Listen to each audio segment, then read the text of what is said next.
But one of the reasons Ireland, to come back to your question, has done such a better job is because I believe the Catholic Church here did a marvellous job of erasing any trace or tolerance for racism. And that contrasts with the rise of racism in France, which is one of Europe's most secular societies. Which is strongly associated with the Catholic Church in France.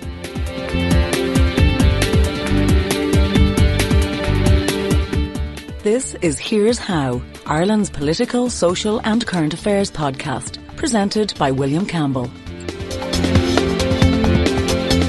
Thank you for downloading episode 141 for the 18th of August, 2022. Magical thinking is a great phrase that I learned a few years ago. It's a concept that's useful to understand someone's thought processes, maybe even your own. If you know what it is, skip forward about 2 minutes. If you don't, it's important to understand that it's not a positive thing. In fact, it's very negative. The concept of magical thinking is often used by therapists, psychologists and so on to classify a particular thought process and to help their patients to get over it. You can see it at a comical level sometimes with kids. Don't step on the cracks in the pavements or the monster will get you. That's basically the core of it, believing that one thing can affect another thing where 2 seconds of rational thought by an adult will tell you that they can't. People with mental health problems frequently exhibit magical thinking. A very famous example would be John Hinckley Jr., the guy who shot Ronald Reagan in 1981. He did it because he thought it would impress the actress Jodie Foster and make him fall in love with him. He was wrong for a whole bunch of reasons there. Everyone can see that isn't rational thinking, but a lot of people might well have a lucky pen to do the lotto with, or salute a magpie, or not want to stay on the 13th floor of a hotel, or whatever. Those things are basically harmless. If they give people comfort, there isn't really any point in doing anything about them. The magical thinking that therapists focus on that harms people interferes with their life to the point that they can't live normally. That's what I'm talking about here. There are people who have such compulsive obsessions that they can't leave their house until they've spent hours switching on and off lights or locking and unlocking doors, and they're certain that their house will burn down if they don't perform a ritual like this. Other forms of magical thinking include doing things that are disconnected from the desired effect, but the disconnection isn't so instantly apparent. This often crops up in people that have suffered abuse. They're often quite tragic, such as an abused child doing anything that they think that will cause the abuse to stop. These cases are too sad to even give examples here, but you get the idea. A child or even an adult telling themselves that they've caused this incident of abuse themselves because they didn't do this or that right, and clinging to that thought because the reality that they would be abused anyway is too horrific to confront. Even more tragically, these thought patterns can be exploited by the abuser and used to put the blame for the abuse on the victim. It's a therapist's job to help the victim to see that the magical thinking is just wrong. So that's magical thinking. It's something that's not nearly as nice as the name sounds. I thought about that when I was thinking about 2 issues that have been in the news in the past few weeks. I think that magical thinking has a particular role when it comes to Irish whataboutery, when people clearly on the wrong side of a political debate try to divert attention to a different topic and get away from their own losing argument. The first was the emissions reductions that are going to be imposed on farming. Agriculture is really getting a big pass here. Agriculture is by far the biggest emitter of greenhouse gases. It emits more than the entire transport sector and the entire electricity generation sector combined. The government has assigned transport a 50% reduction over the next 8 years compared to 2018 outputs, and electricity a 75% reduction. By contrast, agriculture is only having to meet a 25% reduction. I say only, I know that's seriously challenging, but given that it's the biggest emitter, 25% is a way smaller reduction than, for example, the 75% reduction for electricity.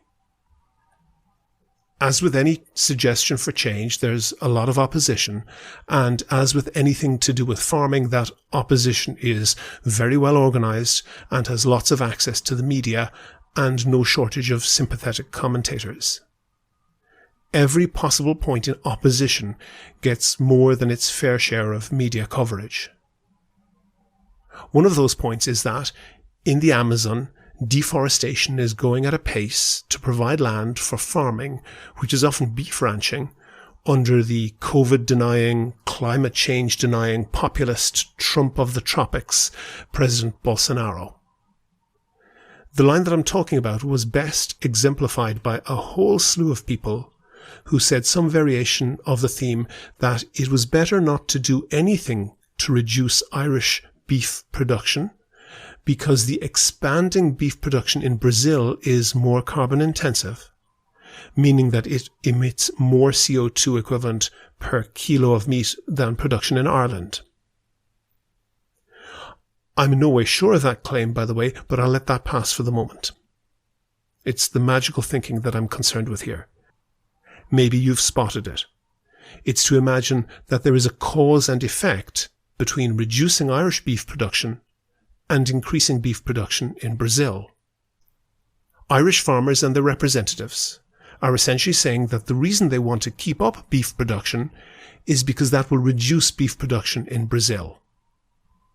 There is, of course, not a shred of evidence for this. The other major case of magical thinking was in the reaction to Sabina Higgins' letter to the Irish Times last month. There were a whole load of problems with the letter, not least that she signalled that the invading and defending countries were on an equal moral footing by saying that the world should persuade, quote, President Vladimir Putin of Russia and President Vladimir Zelensky of Ukraine to agree a ceasefire and negotiations. But I don't want to get into that, or the issue of the presidency being above politics. I'm interested in the opinion piece that prompted her letter by Geoffrey Roberts, a former professor of history at UCC. His piece, also in the Irish Times, was titled, Ukraine Must Grab Peace from Jaws of Unwinnable War, which summed up his content well. Also summed up a large body of opinion that was claiming to support the president's wife in her well-meaning intervention. Basically, the recommendation was that Ukraine should trade land for peace and security going forward. It might be a bitter pill. They would have to accept Russia ruling over some areas of Ukraine, but it would save Ukrainian lives and the independence of the rest of Ukraine. That was the argument. The magical thinking element of this is that there isn't the slightest evidence that such a deal is on offer from Putin. And even if it was, there isn't the slightest reason to believe that he could be trusted to fulfill such a deal. Allowing Russia to establish itself unhindered in the currently occupied territory of Ukraine, to dig in, regroup, resupply and rearm, would do nothing more than give Putin a whole new base to attack the rest of the country as soon as he saw that was to his advantage. Even if he was offering peace for land, he simply couldn't be trusted. But the main problem is that Putin isn't offering peace for land. That deal simply isn't on offer. The only offer Putin has made is that Ukrainians should lay down their weapons and let his army take over. Not only that, but he, his foreign minister and prime minister Lavrov and Medvedev, and his propaganda outlets like RIA Novosti and Preveni Kanal, his largest TV station, have explicitly said that they intend to destroy the whole of Ukraine, literally wipe it off the map, murder the whole of its intelligentsia and army, destroy all of its cultural artifacts and institutions, wipe out its language, and subjugate its population with decades of re-education in revenge for the supposed crime of electing a Nazi government. Putin is not asking for land in return for peace. He is asking to be allowed to commit genocide in peace. That's the awfulness of it.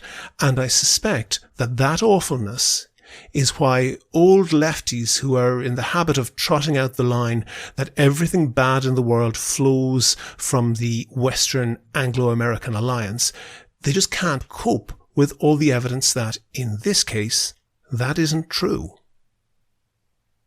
And equally, farming is such a traditional and conservative way of life that many people just can't fathom that things are going to have to change, and change a lot, and change quickly, and they revert to magical thinking to avoid an unpleasant prospect. But I'm sure that's not the only magical thinking out there. Maybe you can come up with some of your own examples. Tweet them to us at Here's How Podcast. In a moment, we'll have that interview with Mark Coleman, but first, I want to say thanks to all of the patrons on Patreon. I really appreciate everyone who donates on Patreon. We don't get any huge amount of money out of it, not like some Irish podcasters I could mention. It pays for things like web hosting, but Kevin and myself basically donate our time for free. It's also a great morale booster. When we get a new patron, it lets us know that there are people out there who listen and who appreciate the podcast. We make a big effort to cover things that are undercovered in Irish media. You're more than welcome to listen for free, but if you think that you could do the same as the other donors and throw in the price of an Irish beef burger or even a Brazilian beef burger once or twice a month, there's details how to do that on the website and at the end of the show. Do you agree? Do you disagree? Follow at Here's How Podcast on Twitter and like Here's How on Facebook for updates on each show's contents. For 10 years, Mark Coleman was a broadcaster, a journalist, a columnist, and an author. These days, by day, he is a business consultant, and he releases his opinions on Twitter and maybe in a book that he's writing at other times. Mark, you and I got into a spat a while back about the value of religious education and whether the state should be paying for that. Before I tell everybody what you think, why don't you tell us what you think on that? So really, thanks, William, for giving me the chance to do the interview, because we were having I'd say an exchange, and the problem with Twitter is the 140 character rule, does not allow you to discuss and debate a topic on which, hundreds, if not thousands of books have been written. So thanks for the chance to give you a higher granularity explanation of where I'm coming from on this. I suppose there's two aspects of it. One is the value of religious education, and how it informs society, and the second, how it benefits society, or at least in my view that it does. And secondly is whether the state, something which is funded by taxpayers, should have the right to aggregate choice on behalf of all taxpayers in a way that a majority or even a sizable minority of taxpayers may not agree with. So to sum it up, so that I don't take up all the introduction, on the first part, even if I were a complete atheist, and I'm not, I'm baptized Catholic, I would describe myself as absolutely convinced Christian. I'm not quite sure what denomination I am. I go to Mass, but I have huge respect for different denominations, including Presbyterianism, Calvinism, and even aspects of Orthodox Judaism. But I set those aside in my views. I'm coming at this from somebody who studied economic, social science, and public policy for 9 years of my life. And I am absolutely convinced, and also from my studies of history, that modern civilization and most of the good that is in it would be unthinkable and would never have been achieved without the centuries of patient work by people who were driven by religious faith of all faiths to build a society that we now enjoy. And that to do away with that would be an absolute catastrophe, which would bring about unforeseen dangers and calamities. But the second part of it is that I do not believe that any state has a right to arrogate unto itself the power to tell parents how their taxes should be used to educate their children. Of course, there is a curriculum, and we need to set out a curriculum for the purposes of fairness in examinations and standardization and all of that. But in terms of the values and the mores, the state does not have the power to overthrow the right of parents and impose its values or a lowest common denominator of values. Parents must have the right, subject, of course, to some common agreed shared value system. They must have the right to give their children within the hours of the school that their taxes pay for the religious instruction that they want. Okay, pause with that for a second, because I just want to clarify what you're saying. There are logistical problems with that. Pause for a moment, Mark, because I just want to clarify what you're saying there. So you say that parents, and in this case you're talking about Catholic, obviously we have different denominations, but Catholic is still by far the largest individual one in the country, that Catholic and or other denominations have the right to have their children given religious instruction during school hours in a school that is largely taxpayer funded. And I just want to draw a distinction between religious instruction and general education about the phenomena of religion. So when I hear, and I want to make sure we're using the terms in the same way, when I hear religious instruction, as I understand it, that means telling people this is what in this case, Catholic Church believes, and this is the true thing that you should believe. Is that what you understand that to mean? Is that what you're referring to? Well, I think that the state certainly should have a role in communicating and conveying respect for all religions and races and ethnic groups. And that can be part of a central curriculum. Mm-hmm. But remember that the parents themselves are those taxpayers that you're talking about. And remember that religious values, civic instruction in respect and understanding of all religions is a good thing. And that probably should be part of a curriculum. But where schools need to respect parents' rights is that they may want the values of a certain ethos to permeate the wider education of their child. For example, we teach children commerce, and we teach them, financial skills and, all about profit making. But religious values will tell us that money is not everything. Spirituality is important. Concern for the poor is important, and parents coming from one of the Abrahamic religions are subscribing to a value system that the profit motive, which is increasingly dominating in our materialistic society, they will want their children reared in an ethos that balances that with a wider communitarian concern for wider welfare. And I think that's a good thing. And those values are formed early in life. And this is why I believe those values need to be part of a primary and secondary school curriculum for those parents that wish it.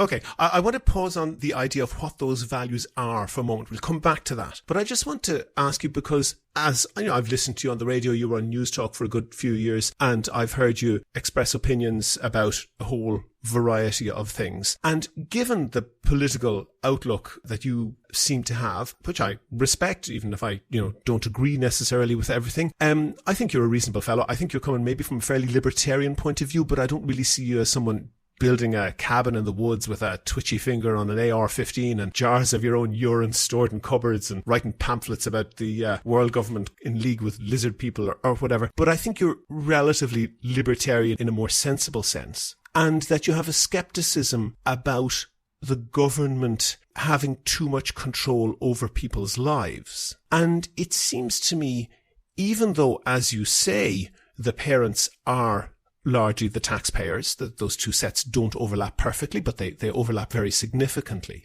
And when the government has a lot of power over lots of things in our lives, that necessarily means that the individuals have less power over those things in their lives. And, as you say, the taxpayers' money rightfully belongs to the taxpayer. But the reality of it is, when the minister is signing the checks, or whoever is signing the checks, that person has a lot of power, and it's just inevitable that if the government is in any way signing the checks or is taking responsibility for, as you say, this type of moral education or this type of ethical view on things, it's inevitable that the government will be influencing that. Are you really comfortable with that?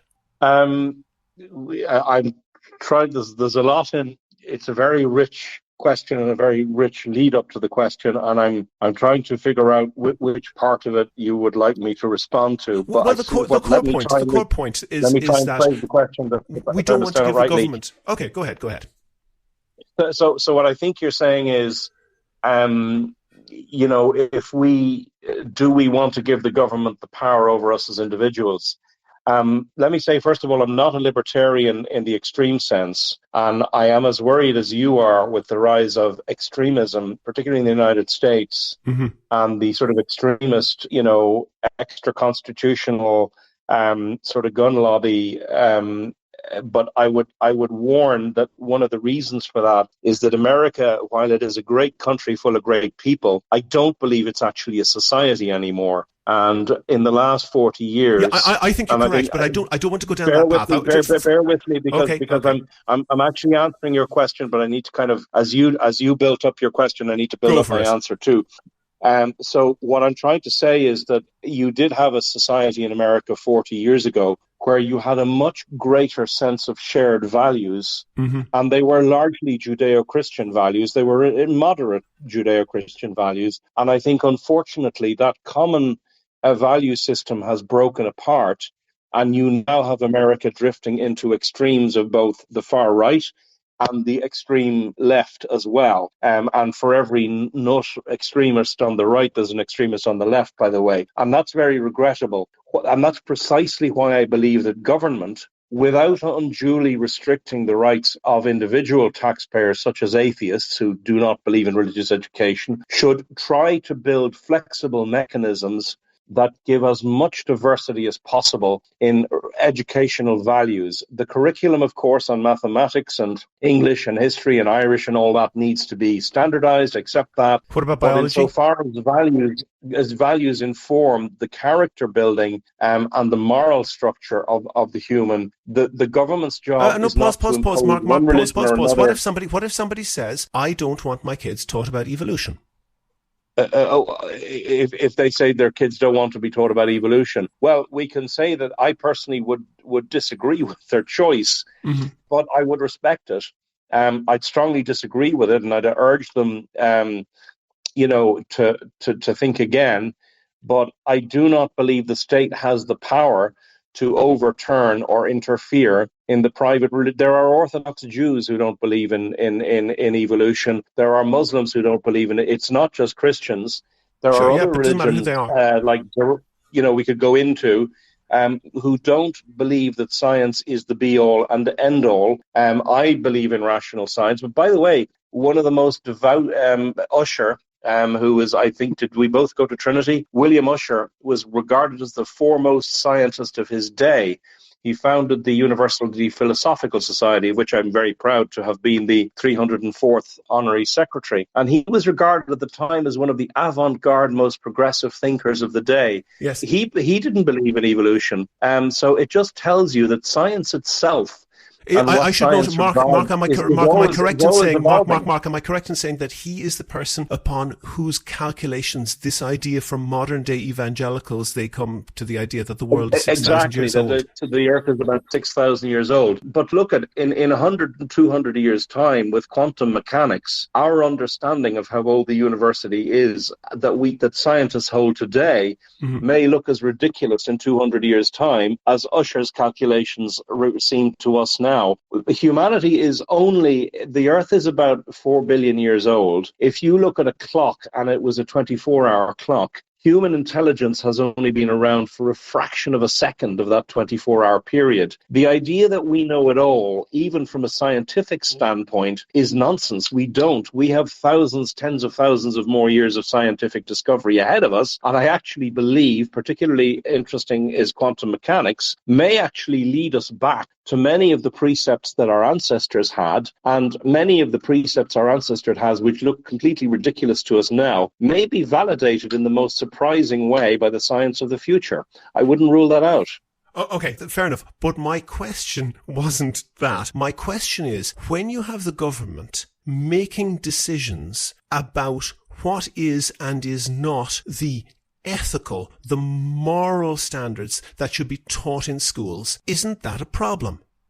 Well, I guess it is. I guess we're agreeing. So the question is, who should take those decisions? And I'm a great believer in more local government, more devolution. I like the Swiss model of government, for example, where they have cantons. The Swiss had their own religious divisions between Catholic and Protestants. They were as fierce as the divisions in our country. And the way they resolved them was by allowing different cantons to make their own decisions. Now, we over-centralize decision-making in government. I think if some issues like religious faith in schools are devolved to local or regional governments, you'd be surprised how practical and sensible people are at local level in coming up with practical solutions that respect everybody's right to choose. And by the way, but Mark, you're dodging the question. Mark, you're dodging the question. And by the way, I'm surprised, but I won't go into detail on it, at the idea that Irish local government is practical and solution-oriented. But leave that aside. It can be. In a school, in any given school, somebody is signing the check. And if the person who's signing the check has also the freedom to decide the moral, ethical standards that should be taught in the school, in our times when we have much more diverse society than we had previously. I think the problem existed all along, but it is just more evident now. I think that is likely to run into an awful lot of problems because you have essentially two options, two things that could happen. One is that you have one perhaps larger ethical view that's just enforced on everybody, which I think is obviously unacceptable. And the other option is that you have some sort of happy-clappy mishmash that seeks to sweep under the carpet differences and divisions in society and pretend that there is an overarching ethical view that everybody can subscribe to. And I think neither of those are necessarily a good idea. I think, right, if I understand what you're saying have a common sort of curriculum that everybody can agree on, and then park the religious differences elsewhere and don't have the state involved in that. And I'm fine with that, provided that you do not expect tax-paying parents to devote another 2 or 3 hours of their lives a week to send their kids to add-on. So provided you make space within the 9 to 2 or 9 to 3 o'clock school day to accommodate that split, I'm absolutely fine with that. And we've seen the logistical and management efforts by government to accommodate special needs teachers, and that's been done more or less successfully. I mean, there are problems, but it's more or less successful. Or if there are problems, they don't pertain to the special needs area. They're more relating to teacher salaries. And I believe that similar logistical and managerial solution can be found to this problem. Yeah, it could. Pause for that, because I want to have a look at that idea. So, for example, I think that most people of all religions and of none could put up with a situation where, for example, Wednesday afternoon was not for core classes, and if this religion or that wanted to send in either the Catholic priest and Church of Ireland vicar and whatever else, and also perhaps not formal religious organisations, and they then have a voluntary thing whereby they can, kids are in the school, they can reorganize per room. And if it's, for example, Catholics preparing children for First Holy Communion, they can do that on their time. And children from other faiths can go to other things, or people can go home.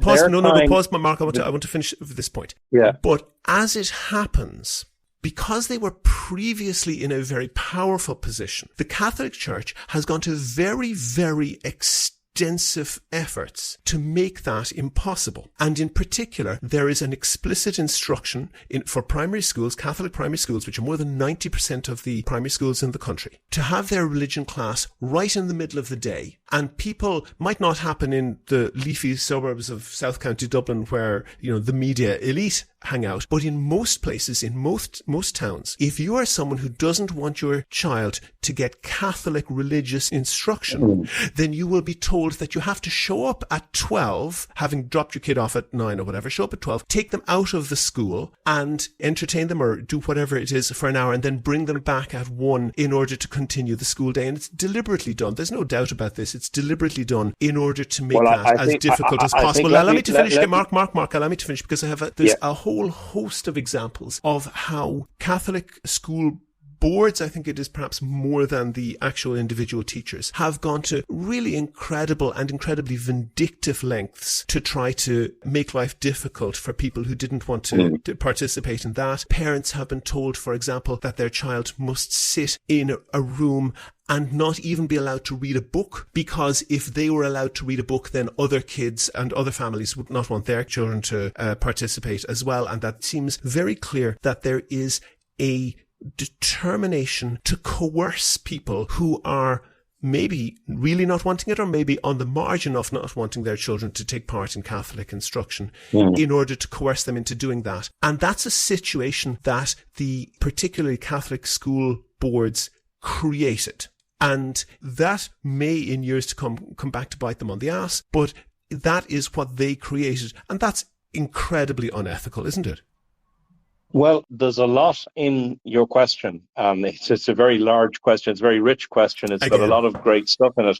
But I need to challenge one assertion that you've made. And it's a widely spread assertion that the Catholic Church is the wielder of some tremendous state power. May I just remind you and your listeners that for the last 500 years, the Catholic Church in Ireland has been one of the most politically powerless and persecuted groups of people in Western Europe. The Catholic Church was forbidden, priests were tortured and killed, people were prevented from going to Mass. Catholics not in the lifetime of anybody alive today. For hundreds of years. No, but excuse me. It is in the last 100 years where the secular independent state completely failed to provide the very basics of education and healthcare services that the church stepped in. It has been pilloried for that role for the failures in the cases of a minority of clergy, failures which were the same failures as happened in secular societies in Europe, where those failures of women treated appallingly as they were in the Magdalen laundries. I can tell you stories from secular Sweden, secular Russia. The same thing happened, but we have pilloried the church for mistakes that were made by institutions of all faiths and none in the last 100 years. And what we have forgotten is the vast, vast good that the church did where the secular state completely failed, and it established its role in health and education against the state and against the backdrop of an imperial institution that for 300 years tried to wipe it out. The only church in this country that ever had state funding was the Church of Ireland, which received tithes from the government. Again, not in the lifetime of anybody like to. Mark, I want to challenge. Mark, I want to challenge on one thing you said, because you said something that I think is factually inaccurate. You said one thing here that I think is factually inaccurate. The final point. Okay. If the church has a role in education, whether we like it or not, it is because on the ground level, not coming from the government, but on the ground level, it is what voters and taxpayers want. And the question is how, in areas, particularly rural areas, where there are minorities, how can we respect their needs without discommoding the majority? And that, I think, is the challenge. Okay, I agree that there is a challenge in terms of meeting all needs. But I think what you said is incorrect in some things, and it is a fallacy that is pushed around. You said that the church provided for health and education and welfare and so forth when the state refused to do so. Let's be really clear. Mark, allow me to finish. It is failing once again. Mark, allow me to finish this. If you compare the gross inefficiency of the secular state's management of our health services with the efficiency and cleanliness of our hospitals 40 years ago, it is clear that the secular state is failing to provide the health services properly. And if you want to talk about taxpayer rights, taxpayers are far more infringed by the failure of secular healthcare provision, thanks to the ineptitude of the HSE, than the church, which ran, and the orders which ran our hospitals far more efficiently, cost efficiently, and actually cared for patients and did all the little jobs that now so many of our hospitals are failing to do. Okay, pause with that for a second, because I don't think that the causation was always going in the direction that you say it was. Because, for example, when Noel Brown in 1948 attempted to set up a very, very rudimentary free healthcare system, the Taoiseach at the time, John A. Costello, was called in by the bishops and ordered not to do it because this was against Catholic theology. And so the idea that the church stepped in to make up for its state failure is not really true in that case, because they were very influential and made sure that the state did not get involved in, for example, healthcare, because they saw that as their remit. And in the various, for the various Magdalene laundries in the investigations, it appears to have been pretty common that when one of these Magdalene laundries was not making as much profit as it might be because the numbers of women incarcerated there had gone down, letters went out from bishops to priests to go around and see if they could find women, working class, poor women, who had children who could be taken away from them and sent to the schools, and the women sent to the Magdalene laundries. So I think that you're portraying that as somehow a state failure being compensated for by a benevolent church isn't always true. Although I agree with you in a lot of cases about the state failure. In fairness now, William, that's actually not what I was saying. But let me clarify. I'm not saying you're putting words into my mouth, but maybe I didn't express myself clearly enough. Those involved in the Magdalene laundries and those who faced down Noel Brown should hang their heads in shame. I completely agree that is the other extreme. But I qualify it by saying that if the bishops had that power, it derived not from any constitutional position per se. They had soft power. It derived from the support they had from the voters, which politicians knew about. So it was an appalling abuse of that power, but it was not per se like Britain, where you have an established Church of England, or Sweden, where you have an established Lutheran Church. There was only a constitutional nod to the Catholic Church in our constitution that was abolished in 1974.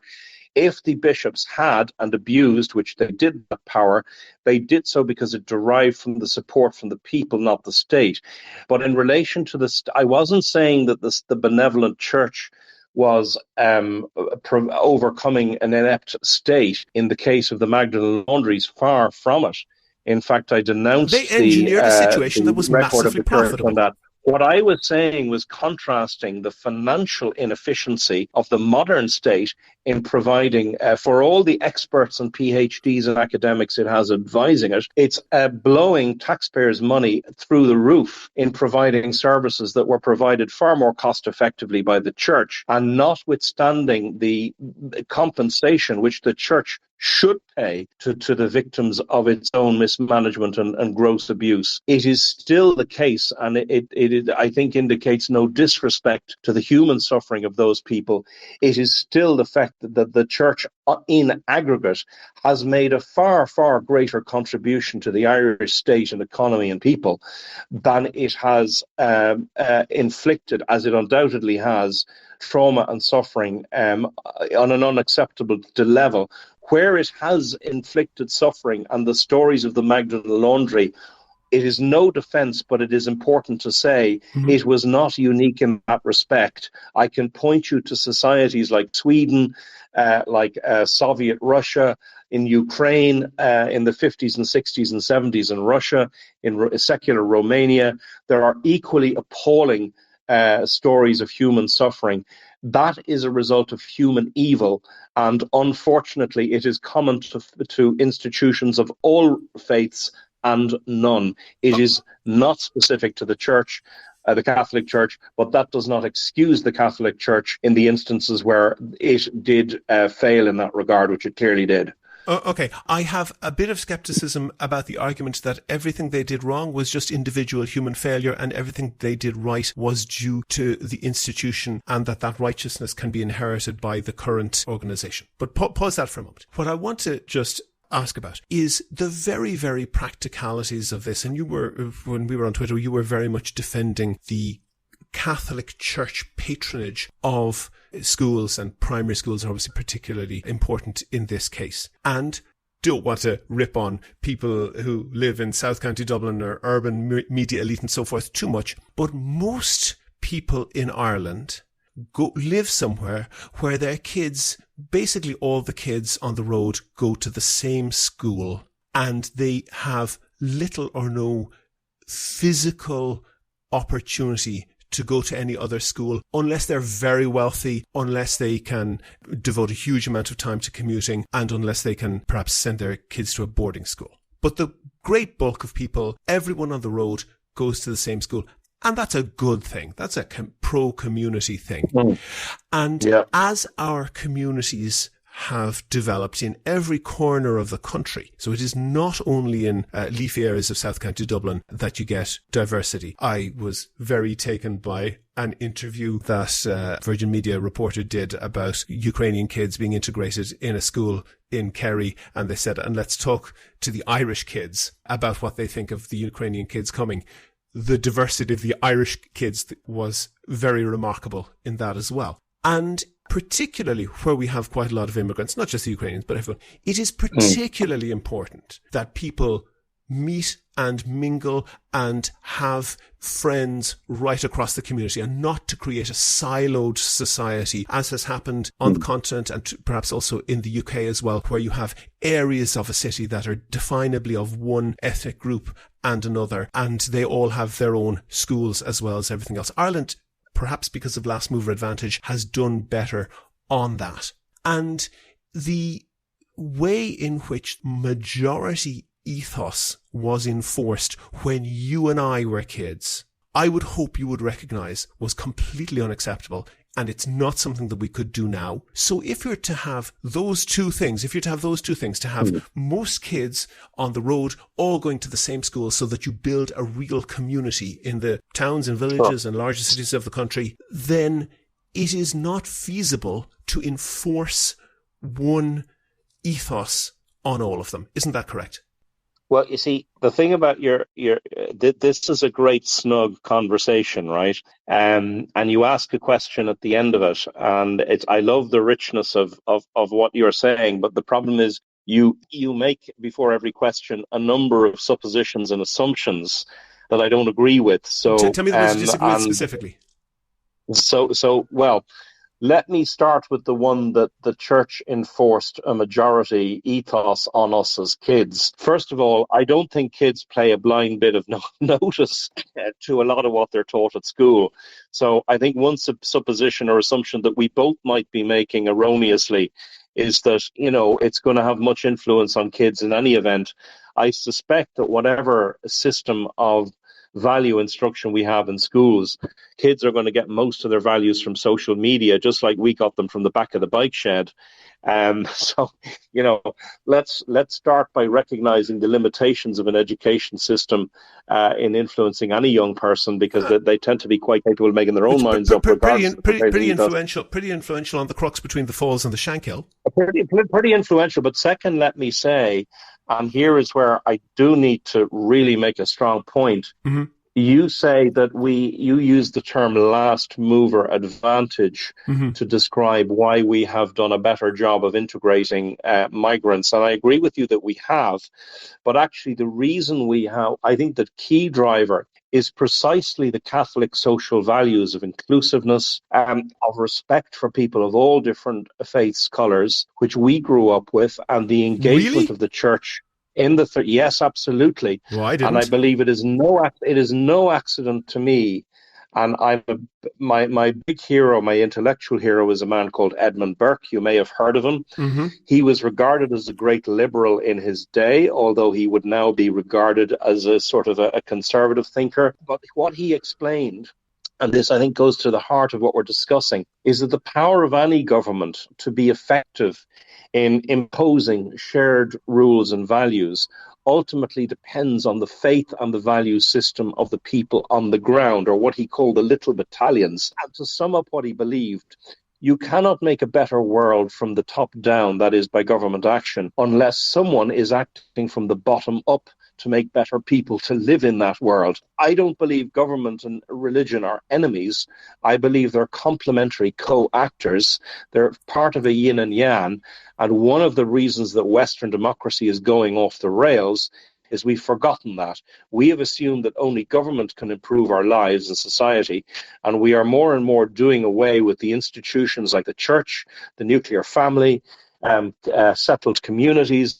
We are turning ourselves into atomized nomads with no common value reference point at all, and we're expecting government to be able to patch up the problems that result.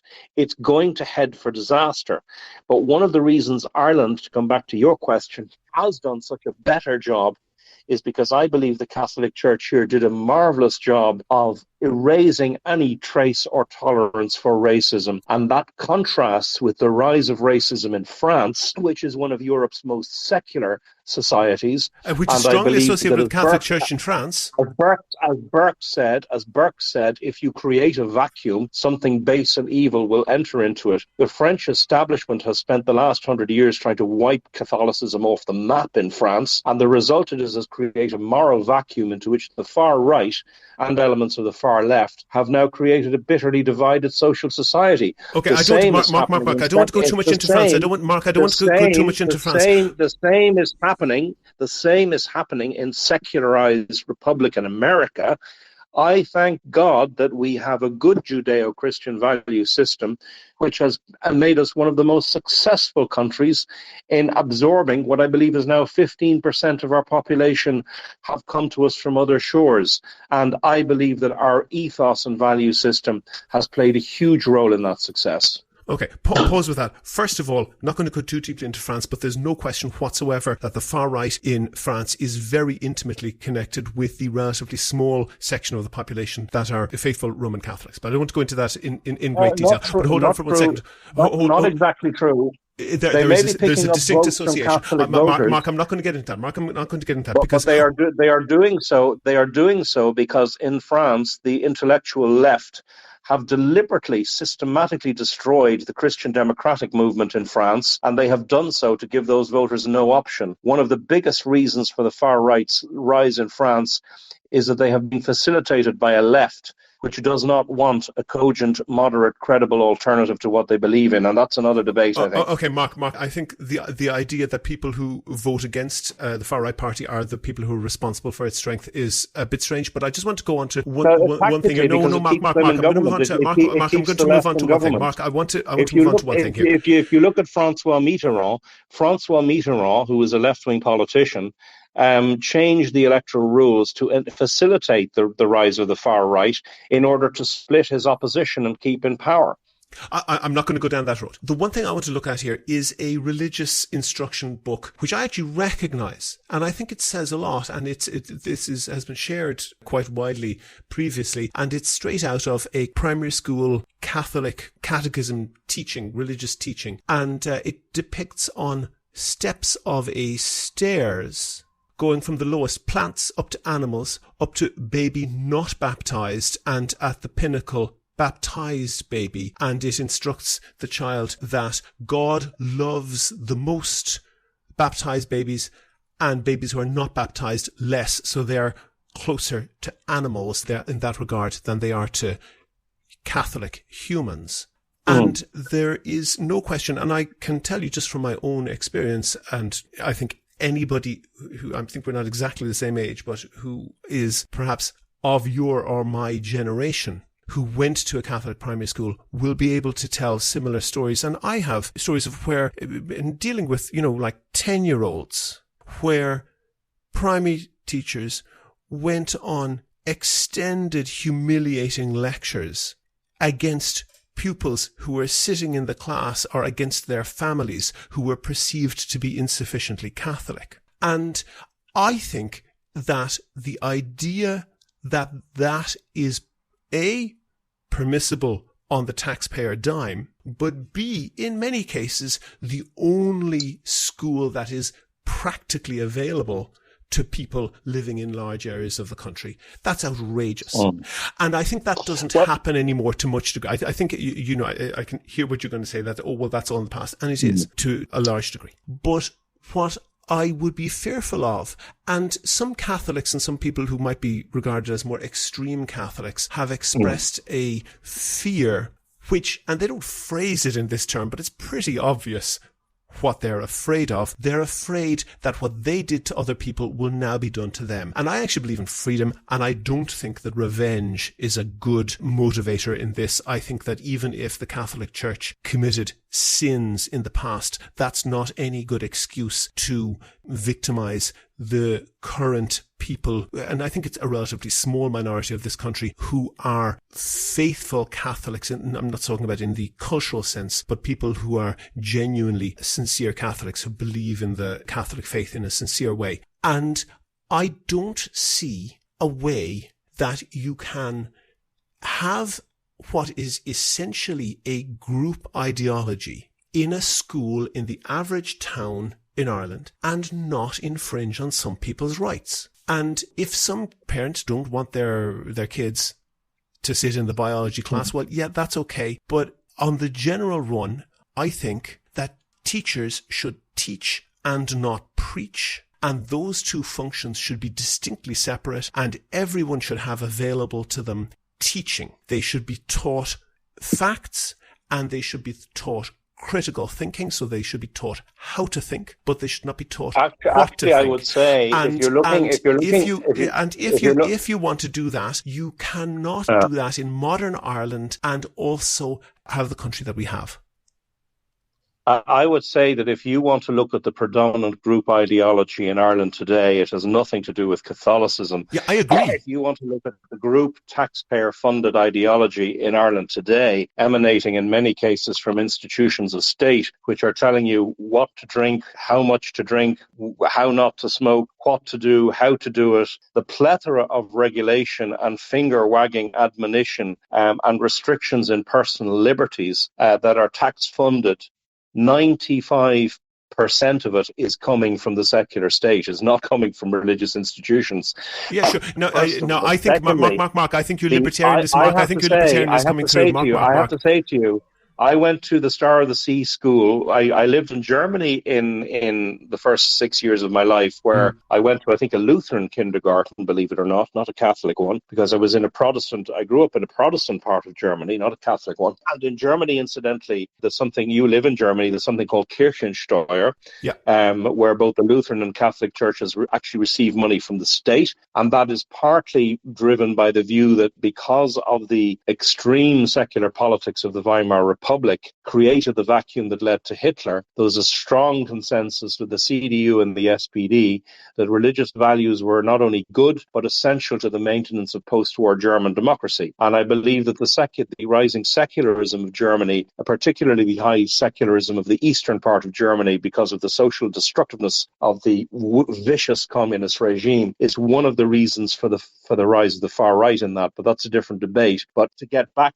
I did not encounter any of the I'm not invalidating your experience, but where you said that certain catechisms or pictures denoting different values or classes of human being, I never encountered that, William, honestly. But if you have, I think it would be absolutely fair of you to document that evidence and to put it up to the Catholic Church and say, look, are these practices still are there schools where this is still being disseminated? Because if there is, I would agree with you, that's unacceptable and should be stopped. But I think if you want it stopped, you need to do a bit of sort of fact finding and compounding your research and present it to the public. And I think that people like me would agree with you that certainly that kind of extremism shouldn't be funded. I would say to you that. And who defines extremism? Mark, who defines extremism? What is extremism? Well, that's a question for you and me. But I would say, I was looking at the results of the 8th referendum repeal, and I would have been in the middle of that debate. I would have seen the case for both sides, and I have to stay on the fence a bit on it.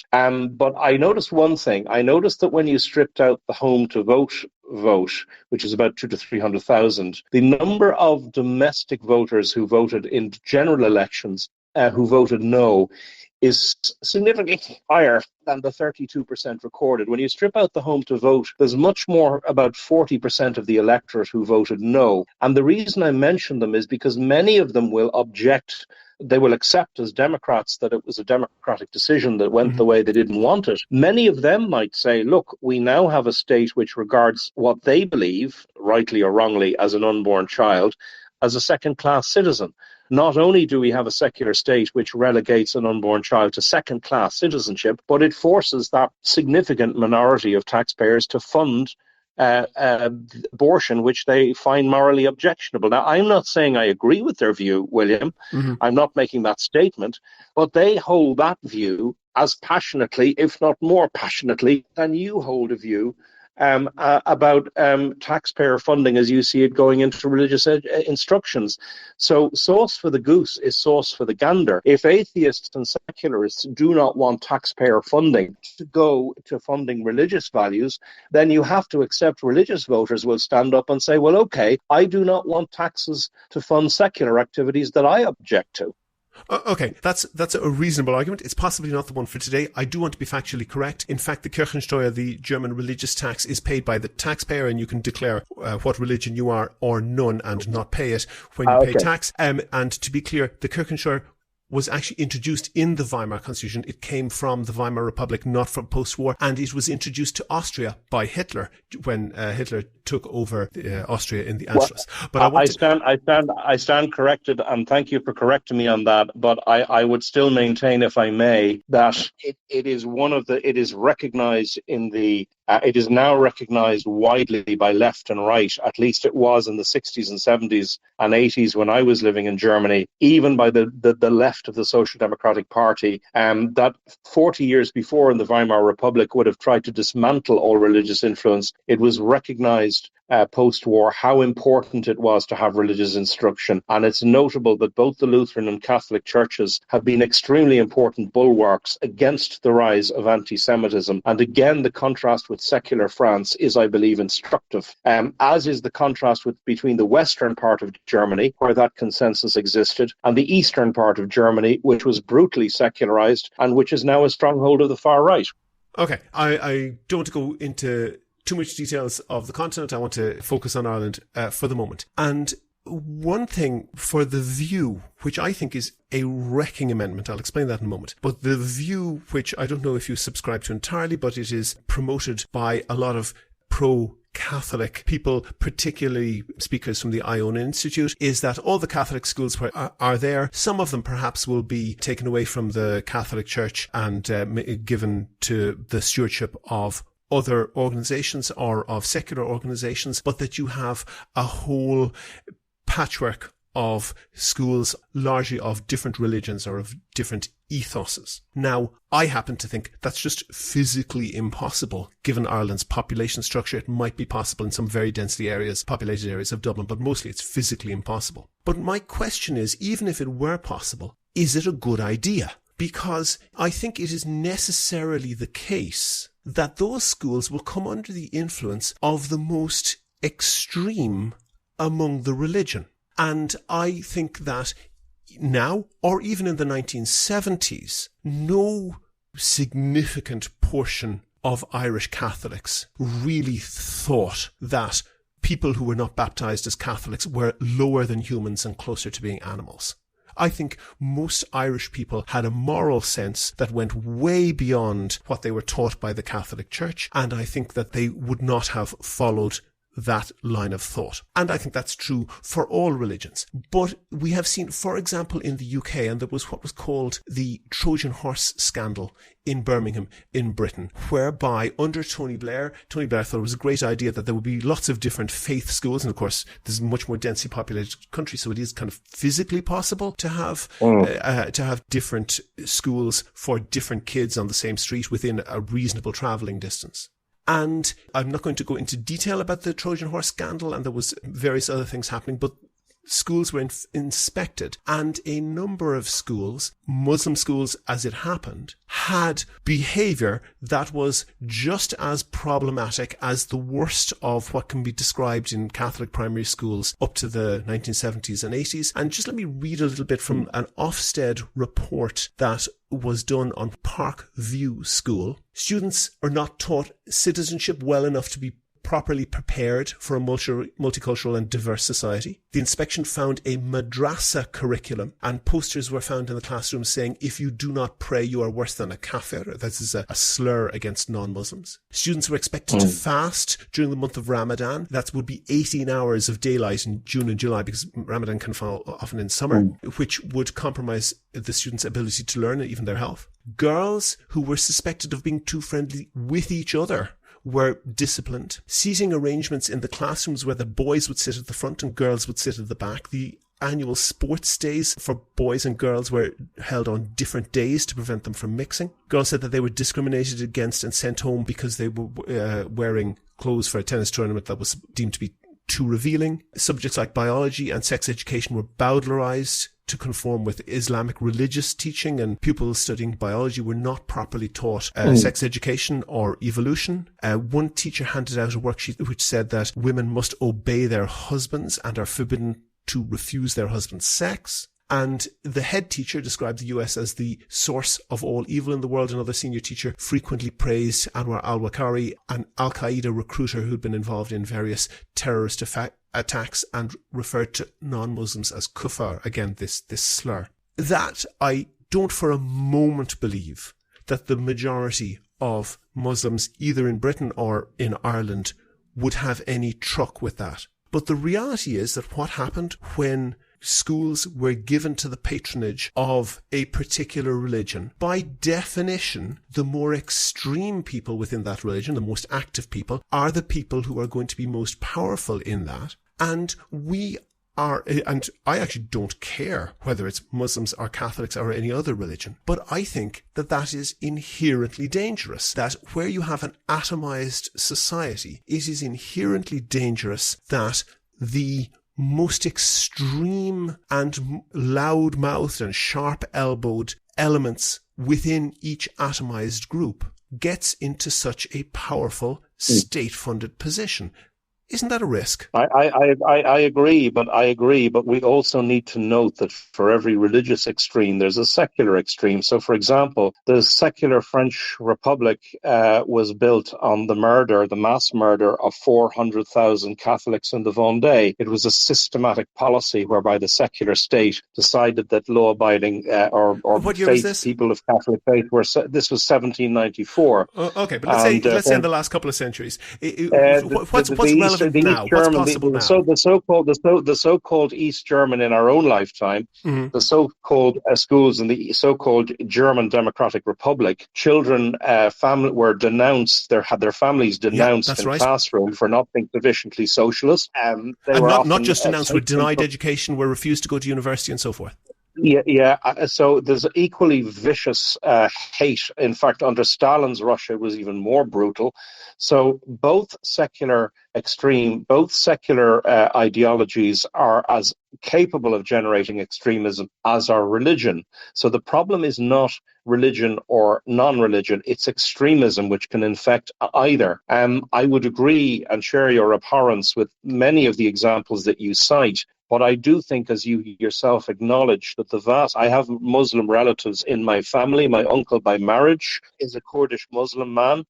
And the vast majority of Muslims have nothing but abhorrence for that extremism. But by the way, we have to be careful, because I do think there's a tendency in the media and the commentariat to focus on either the extremists in religion or on the extreme failures of a minority of clergy, be it whatever faith. And I know no news is good news, and the media kind of doesn't really report good news. But I think we have to bear in mind that for every one of those instances, there are dozens, if not hundreds, of examples where Muslim children and Christian children have received fantastic character formation and moral formation through moderate religious instruction, and have gone on to make huge contributions to the societies around them through business, through philanthropy, through donations. For example, I don't know whether he'll get the Tory leadership or not, but Rishi Sunak represents the massive contribution of the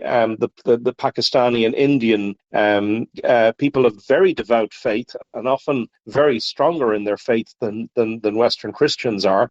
Let me finish this point by making a more general observation. I do agree with you, there is a problem in rising religious extremism. And if I may say why I think that is happening, it is because I feel that the moderate leaders of religion have been too moderate and too willing to give in to every single demand of the secular media commentariat. As a result roll back of that, which, I didn't understand. Roll back, repeat what you said there.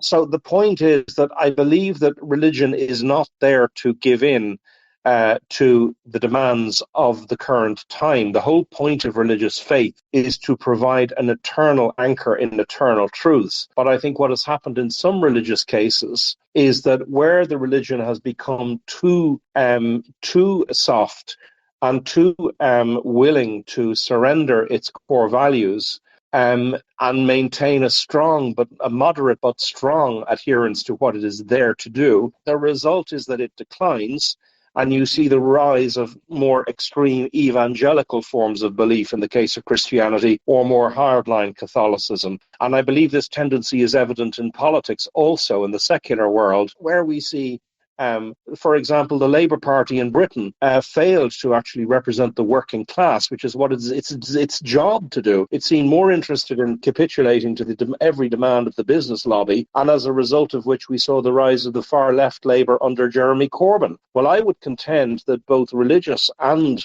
secular institutions need to be braver in standing up for the moderate version of what they believe in, and unfortunately that leadership isn't there, and as a result extremism is rising. So for example, Trump in America, one of the reasons Trump isn't there is because before him the Republican Party didn't stand up for its values. So it's on the left and the right, it's in secular and religious institutions, and if moderate leaders don't stand up and stay firm, extremism will rise, and it'll happen everywhere. Yeah, sure, but that's just a truism. But what I wanted you to deal with was the issue that if we have an atomized education system whereby each kid is filtered off into their own the school for their own religion or belief system or whatever, the likelihood is that the most influential people in each of those atomized sections will be the most extreme people. I see where you're going, but the reason I don't believe this will happen is because I think one thing you might be forgetting. Well, one thing you might be forgetting is that the Abrahamic religions, which include Judaism, Islam, and all denominations of Christianity, actually 80% of what they believe in is common. Believe it or not, they have far more in common with each other than they have differences. And as somebody who believes that Judeo-Christian ethic is still and should, as far as it can, without restraining individual liberty, remain the basis of Western civilization. It may not be, but I think it should try and remain so. It should be possible to devise an education system that has a common platform of values for people of different religions, but uses what we're doing now. We're using technology. You're in Berlin, I'm in Dublin, and yet we're doing a podcast together at the same time. It ought to be possible to use technology like that to say, well, okay, if you have a school in rural Ireland where 90% of the children are Catholic, but there are children from an atheist or agnostic or Islamic background, it ought to be possible to provide a room where they can go online and share religious instruction with other Muslim children in rural areas who may not have the critical mass to provide a physical religious instruction in the middle of the day, but where online technology can be used to solve that problem. They can then go back into the school, and if they do, and with their classmates for the other classes, in which case I believe they will then fall back on what remains a largely shared basis of values that are common to all of those religions, and even, I would say, respecting atheists and agnostics who don't share a belief in organized religion, I have actually found, William, many atheists and agnostics are far better Christians than many Christians. I've often found, ironically, that it's the people, the atheists, who have actually rejected the tenets. They've rejected the trappings of organized religion, but I often find that they're inherently far better people because whether they know it or not, they have silently absorbed the best of those values that have been transmitted down from them the centuries. And that's one of the ironies of life, that quite far from the baptized being better than the non-baptized, as it says in the Bible, it's the stone that got rejected that will become the cornerstone. So I am not coming at this as a Catholic who wants to discriminate against non-Catholics. I am saying that religious values over time and religious faith formation benefits everybody in the long run. Mark Coleman, former broadcaster and journalist, these days a consultant and working on a book about the persistence of Western democracy. Thank you very much for talking to me. Thank you very much, William. It's a pleasure. If you liked the Here's How podcast, please rate and review the show on iTunes and other podcast providers. Share it on Facebook and Twitter, but most of all, tell your friends. Go to the website for sources and references from the show, and while you're there, you can like the show on Facebook, follow the show on Twitter at Here's How Podcast, and follow Mark Coleman at Mark P. Coleman, Mark with a C. And get in touch with me if you can suggest a guest or a topic for the next show. And thanks again to all of the patrons on Patreon. As I said, we don't get anything like what some other Irish podcasters get that I could mention, but it pays for things like web hosting. We basically do the podcast for free, but if you could do the same as the current patrons and donate the price of a pint of beer or even the price of a Brazilian beef burger once or twice a month, please do go and sign up at patreon.com/here'show. That link is on the website. Also there you'll find out how to subscribe to the podcast for free on your computer, on your phone or by email. All that information is at www.here'show.ie. And don't forget, we want your questions for the summer special question and answer podcast. You can email them to podcast@here'show.ie in audio or text format, or even easier, send a WhatsApp voice message to 086 606 9401. And there's a link to that you can tap on the website and on the Twitter page to directly send a WhatsApp message. You don't even have to save the number. We'd love to hear from you. The Here's How podcast is produced and presented by me, William Campbell. The assistant producer is Kevin Wolf. Thank you for listening.